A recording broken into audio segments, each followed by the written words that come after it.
Kumusta na kayo? Sana okay lang po kayo. Don't forget to subscribe and like kung gusto nyo and dislike kung ayaw nyo. And hit the notification bell para updated kayo sa mga bagong video na i-upload ko.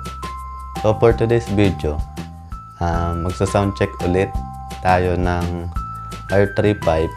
Ito. Yan. So, ang pagkakaiba kasi dun sa una kong sound check, naka big elbow yung ginamit ko. So, ayan yung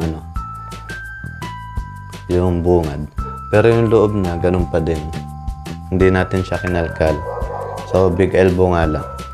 Tapos, ito yung elbow niya. Yan. 51mm yung ginamit na sukat. Yan, mga boss. So, sound check natin to.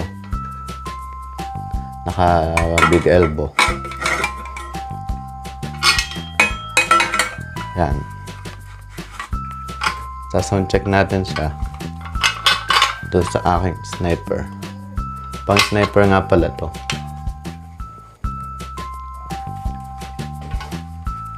So mga boss, pakinggan nyo yung sound check niya. Aking i-video na.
So yun mga boss, at narinig nyo na yung tunog ng aking R3 pipe na naka big elbow. So yung mga gusto po ng mag R3 pipe, mas maganda, para po sa akin mas maganda ang tunog ng naka big elbow kaysa doon sa dating stock elbow na ginamit ko. So medyo may lagitik ng konti. So sana makatulong sa inyo mga boss yung aking sound check na to. Salamat po sa inyong panonood.